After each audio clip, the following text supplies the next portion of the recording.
दिन दौलत के लिए, रुपए पैसे के लिए मारो मार करता फिरता है, क्या यही है इंसान का काम? क्या यही इंसानी फर्ज है, कर्तव्य है? हमारे धर्मों में बताया है, दिन रात इंसान काम धंधे में उलझा हुआ है, दिन रात इंसान माया माया पुकारता रहता है।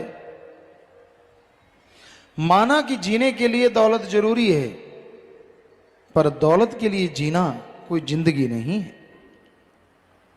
जीने के लिए कमाओ, पर कमाने के लिए अगर जीने लग गए तो कोल्हू वाले बैल जैसी हालत होगी। पहले उसे कोल्हू पे जोते हैं, आखिर में नहीं सही चलता तो दोनों आंखों के साइड में पट्टी सी बांध देते हैं कि सीधा देख सीधा चल। वो और तरफ देखता ही नहीं, देखने ही नहीं देते उसे, घूमता रहता है, लाठियां खाता रहता है और आखिर में मर जाता है। बुरा हाल होता है, सारा दिन चलना पड़ता है, सारा टाइम चलना पड़ता है। तो भाई दिन रात खप खप के मरना, कभी दौलत के लिए जी रहा है, कभी मर रहा है, कभी टेंशन है, चिंता परेशानी है, तो कभी थोड़ी टेंशन फ्री हो गया। जिंदगी मौत का ये खेल सारी उम्र चलता रहता है। समय सीमा कम हो जाती है, आदमी जल्दी गुजर जाता है, क्योंकि श्वास जितने तेजी से चलते हैं कुल श्वासों में से उतनी जल्दी खत्म हो जाते हैं। तो गम चिंता परेशानी में, डर भय में श्वास तेजी से चलती ही नेचुरली। इसलिए इंसान ये भूल गया कि उसका करने वाला कार्य कौन सा है। संत सत्संग लगाते हैं, जीवों को समझाते हैं कि आओ सुनो, सत्संग सुनो और सुन के अमल करो। तेरा करने वाला कार्य प्रभु का नाम है, अल्लाह मालिक की भक्ति इबादत है। जितना दिलो दिमाग से मालिक का नाम जपेगा, जितना तड़फ से व्याकुलता से मालिक को बुलाएगा, वो जरूर चला आएगा, वो जरूर रहमो करम बरसाएगा। पर इंसान और चीजों के लिए व्याकुल हो जाता है। काम वासना, क्रोध, लोभ, मोह, अहंकार, मन, माया, इनके लिए तो इंसान को व्याकुल होते देखा है। पर अल्लाह वाहिगुरु गॉड खुदा रब के लिए कोई कोई होता है जो व्याकुल होता है, और जो होता है वो मालिक को पा भी जाता है।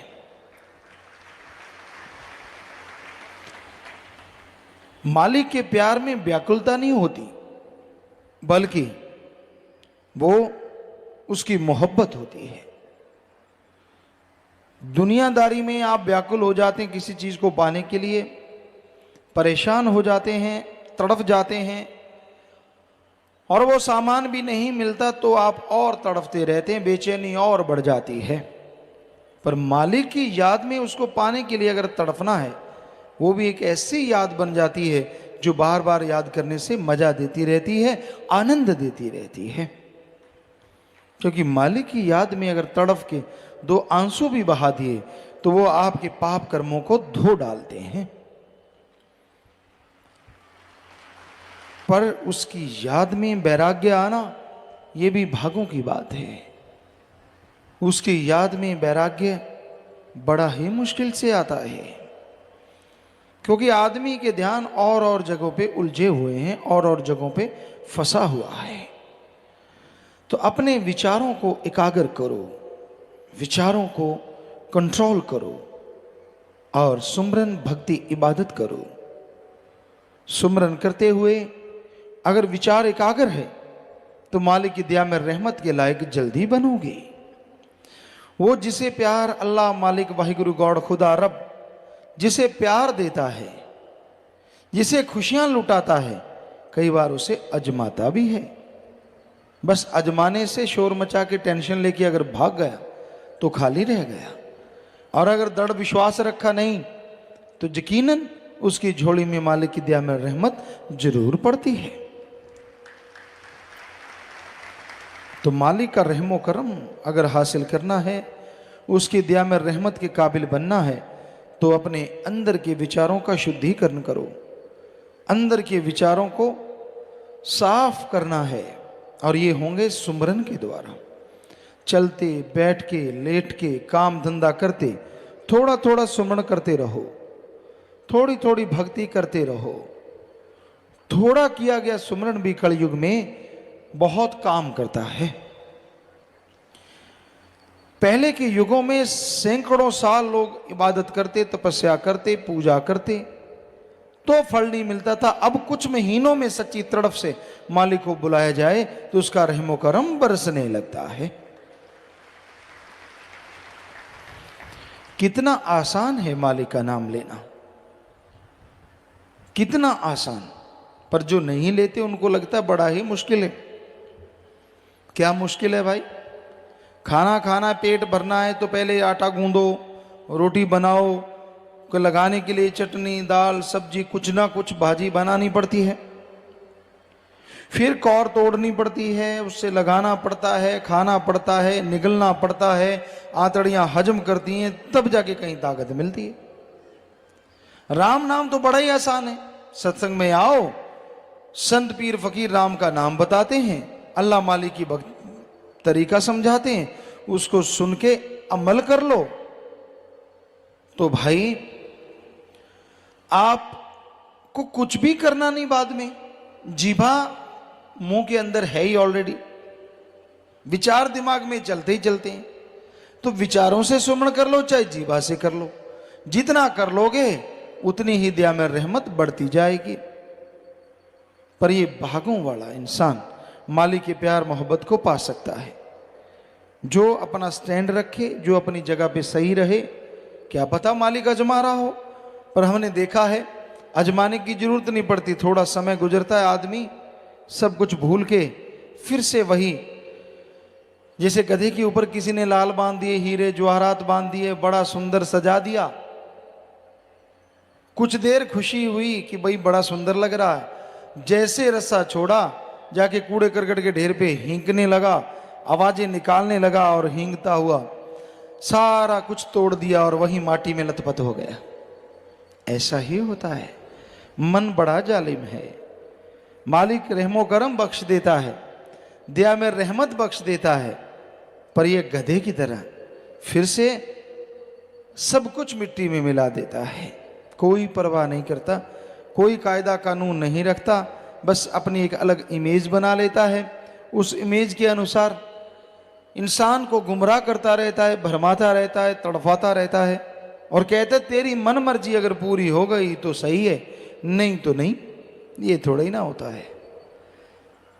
संत पीर फकीर तो मालिक से दुआ मांगते हैं, दुआ करते हैं। अब करने वाला, देने वाला अल्लाह वाहिगुरु राम है। जो सुन के अमल कर लेते हैं, मालिक उनकी झोलियां अंदर बाहर से लबरेज कर देते हैं, माला माल कर देते हैं। जो सुन के छोड़ देते हैं वो अपने कर्मों का फल भोगते रहते हैं। तो संत पीर फकीर बात वो कहते हैं जो अल्लाह वाहिगुरु राम उनको कहता है, जो अंदर से मालिक ख्याल देता है। सुनो, विचारो और अमल करो तो बेड़ा पार हो जाता है। तो ये बड़ा ही जरूरी है कि आप वचन सुनो, अमल करो और मालिक की दया में रहमत के काबिल बन जाओ। जो जीव सत्संग में आते हैं वही सुनेंगे और जो सुनते हैं अमल भी वही करेंगे। सुना नहीं अमल कैसे, किस बात पे करेगा कोई? तो सत्संग पूरे ध्यान से सुनो, अपनी खुदी अहंकार को छोड़ के, अपनी और बातों को छोड़ के सत्संग की तरफ ध्यान दो। दूसरी तरफ ध्यान दे दे के आपने कितना जोर लगा लिया, कुछ हासिल हुआ? सत्संग में भी लोग बुराइयों से कई बार बाज नहीं आते। मन कई बार इंसान का उसे उठा के ले जाता है, इधर उधर नींद ला देता है, कभी कुछ कभी कुछ, क्योंकि बड़ी जालिम ताकत है। माना कि अमल नहीं होने देते सत्संग में, सत्संग में ताकत होती है, लेकिन भटकाता तो ये कभी कभी है। कभी आंखों से गलत दिखाने लग जाता है, उसी में उलझा देता है। पर ये अलग बात है, संतों के वचन जब हथौड़े की तरह पड़ते हैं तो रोंगटे खड़े हो जाते कि हैं, अच्छा मेरे को कह रहे हैं, मैंने अभी देखा। तो मन का तो काम है भरमाना, मन का काम है भटकाना, ये जीवों को भरमाता है, भटकाता है और तड़फाता है। इससे लड़ना कलयुग में सच्ची भक्ति है। अपने अंदर के बुरे विचारों से लड़ो, यानी बुरे विचारों को अपने पे हावी ना होने दो, अच्छे विचारों के साथ आगे बढ़ो, तो मालिक की दया में रहमत के काबिल एक दिन जरूर बनोगे। तो अमल जरूरी है। आप कोई भी काम धंधा करते हैं, लोग आके पूछते हैं गुरुजी मैं फलां काम कर लूं, हम हमेशा कहते हैं भाई जिस काम का अच्छी तरह से तजुर्बा है या तजुर्बा ले लो, फिर वो काम लगातार करो, मेहनत करो, तो मालिक की दया में रहमत के लायक आप बनोगे ही बनोगे और काम धंधे में भी सफलता जरूर होगी। तजुर्बा लेके मेहनत से करो, साथ में सुमरन करो। कर्म आपने करने हैं, सुमरन करोगे, फल देने वाला भी आप पे रीझ जाएगा, खुश हो जाएगा। तो कर्म जोगी और ज्ञान जोगी बने रहो, कर्म भी करते रहो और सुमरन भक्ति इबादत भी करते रहो, ताकि कर्म करते हुए कोई परेशानी ना आए। सुमरन के द्वारा जो भी कर्म करो अच्छे करो और उसमें आपको तरक्की मिले, ताकत मिले, आगे बढ़ने का रास्ता मिले। जो जीव सुन के अमल करते हैं वो भाग्यशाली ना होते हुए भी भाग्यशाली बन जाया करते हैं। सत्संग में भाग्य बनते हैं। कोई नसीबों वाला, कोई भागों वाला जीव होता है जो सुन के अमल करता है और वो अपने भाग्य बदल सकता है। कहते हैं जैसा लिखा होता वैसा भोगना पड़ता है, सही है, लेकिन भगवान ने मनुष्य के लिए यह भी लिखा है कि ये खुद मुख्तियार है, मर्जी का मालिक है। अच्छे नेक कर्म करे तो ये अपनी तकदीरें खुद बदल सकता है। और हाथ पे हाथ धर के बैठा रहे, जो होगा मालिक का लिखा हो जाएगा, तो वो बात नहीं बनती जो बननी चाहिए, क्योंकि कर्म जोगी होना भी तो जरूरी है। मालिक ने ही ये गुण दिए हैं, मालिक ने ही ये शिक्षा दी है। तो इंसान को बेपरवाह ने यहां समझाया है, तेरा काम, कि भाई तेरा जो करने वाला काम है,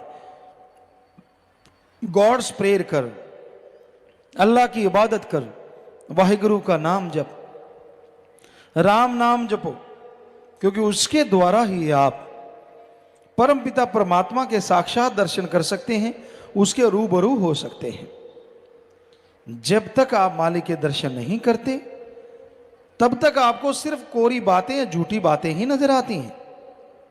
लेकिन जैसे ही आप अमल करते हैं, प्रैक्टिकली मेथड ऑफ मेडिटेशन करते हैं, तो आप मालिक के रहमो करम के हकदार भी बनते हैं और उसके दर्श दीदार के काबिल भी बनते हैं।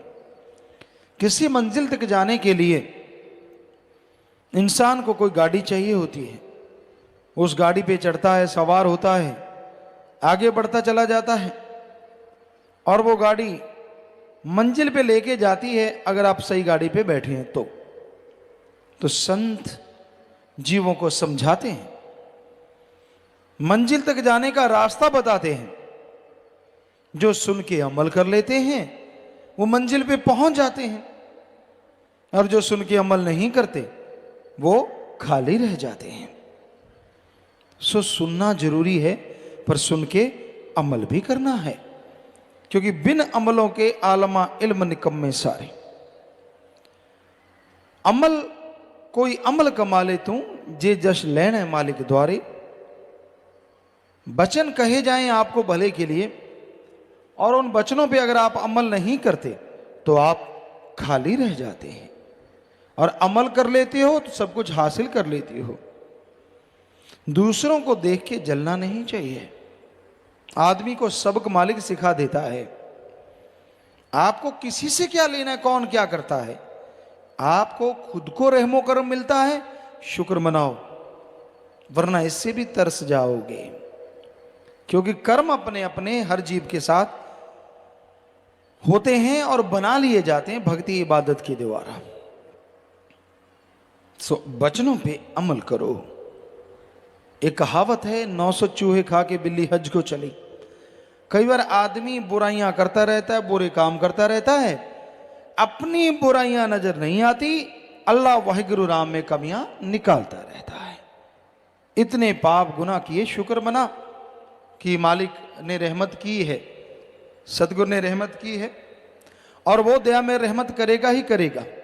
कोई सुनेगा, अमल करेगा तो मालिक के रहमो करम का हकदार बन जाएगा। जो अमल नहीं करेगा तो वो तो खाली रहता ही रहता है। वचनों को सुनो ध्यान पूर्वक। सत्संग में आए हो, समय लगाया है, मौसम का भी सामना कर रहे हो, कम से कम ध्यान तो दो। संत क्या समझाना चाहते हैं, ध्यान तो दो। संत क्या देना चाहते हैं, और सुन लिया, अब अमल करना सीखो। पर ये देखा है, जो आदमी पढ़ के कड़ जाता है, एक कहावत है, पढ़ के कड़ गया, क्योंकि दूध सारा दिन उबलते उबलते लाल हो जाता है, कड़ जाता है, तो कहते हैं ये बिल्कुल कड़ गया, पक गया। ऐसे ही सत्संग सुनता रहता है, अमल करता नहीं, वो भी पढ़ के कड़ जाते हैं। संत आए, फकीर आए, उनके सामने भक्त बनना, आगे पीछे मन मता, जो दिल किया वो करते रहना, बुरे कर्म करते रहना, बुरी सोच, बुरी बातें, बुरे ख्याल, अंदर ही अंदर बुराई, रिश्ते, पता नहीं क्या क्या आदमी अनाप शनाप अंदर चलाता रहता है, मजे लेता रहता है उसमें, और ये भूल जाता है ये मजे नहीं, ये मन भरमा रहा है, मन भटका रहा है, और बदले में सारी भक्ति जारी है। फिर जब घर में खुशियां नहीं आती, कोई परेशानी खड़ी होती, फिर रोता है, ये क्यों हुआ, ऐसा कैसे हो गया। तो भाई सुना करो, समझा करो और अमल किया करो, ताकि मालिक की दया में रहमत के काबिल बन सको और उसकी खुशियों के हकदार बन सको। मनुष्य शरीर मिला है मालिक से मिलने के लिए, बाकी जितने भी काम धंधे करता है सब यहीं छोड़ जाएगा, कोई भी साथ जाने वाला नहीं। आत्मा का साथ देता है परमात्मा, अल्लाह मालिक का नाम। कोई सच्चे दिल से ले ले, अमल कर ले, तो दया में रहमत के काबिल बनता है और खुशियों का हकदार बन जाता है। तमाम गम चिंता परेशानियां दूर हो जाती हैं और मालिक की दया में रहमत से अंदर बाहर से खुशियों से जी माला माल हो जाता है। जेल 84 काल ने बनाई, आत्मा बेचारी को दिया फसाई, छूट सकी ना जतन कर तमाम। 84 लाख शरीरों का जेल खाना काल ने बनाया है। आत्मा एक से निकलती है, दूसरे में चली जाती है, दूसरे से निकलती है, तीसरे में। यूं 84 लाख शरीरों में चक्कर लगाते लगाते आखिर में जाके कहीं मनुष्य शरीर मिला, और इसमें मन माया की ऐसी हवा लगी कि जो असली काम है उसको भूल गया। करना था उस मालिक को याद, अल्लाह वाहिगुरु की भक्ति इबादत करनी थी, ताकि उसके रहमो करम का हकदार बनता, आवागमन से आजाद हो जाता और यहां परमानंद लेता। खुशी वहीं होती है, यहां थोड़ा दुख हो, गम चिंता टेंशन हो तो सुख का बाद में एहसास होता है, लेकिन परमानंद, परमानेंटली आनंद ही आनंद, लज्जत ही लज्जत, खुशी खुशी, जो आप क्षणिक जीवा का भोग विलासों का आनंद लेके खुश हो जाते हैं, अल्लाह वाहिगुरु का नाम सच्चे दिल से लो, अंत्यकरण में वो जोत जाग जाए, आप देख लें उसे।